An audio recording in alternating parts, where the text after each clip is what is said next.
গাজায় ভয়াবহ পরিস্থিতির মধ্যে এবার যুক্ত হয়েছে অজানা এক ভাইরাস, যে ভাইরাসে আক্রান্ত হয়ে মারা যাচ্ছে ফিলিস্তিনিরা।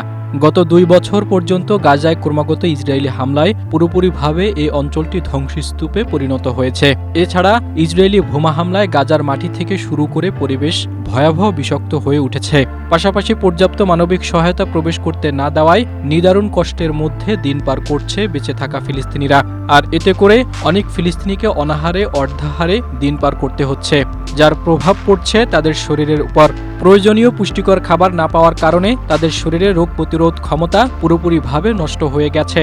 সাধারণ সর্দি জ্বরে আক্রান্ত হলেও তা এখন তাদের মৃত্যুর দিকে ঠেলে দিচ্ছে। গেল অক্টোবরে গাজায় যুদ্ধবিরতি শুরু হয়, তবে টানা 2 বছরে ইসরায়েলি বর্বরতায় গাজায় যে ক্ষত সৃষ্টি হয়েছে তা কাটিয়ে ওঠা কঠিন। কারণ হাজার হাজার ফিলিস্তিনি তাদের বাড়িঘর হারিয়ে এখন খোলা আকাশের নিচে তাঁবু টাঙিয়ে কোনো মতে জীবন ধারণ করছে। এ অবস্থার মধ্যে নতুন ভাইরাস ছড়িয়ে পড়ার কারণে তাদের জীবন আরও কঠিন থেকে কঠিনতর হয়ে উঠছে। এদিকে ভাইরাস ছড়িয়ে পড়ার পর তা শনাক্ত করতে হিমশিম খাচ্ছে গাজার চিকিৎসকরা, কারণ ইসরায়েল বাহিনী গাজায় ভয়াবহ বোমা হামলা চালিয়ে সব হাসপাতাল গুঁড়িয়ে দিয়েছে। ফলে রোগ শনাক্ত করতে প্রয়োজনীয় উপকরণও তাদের কাছে নেই।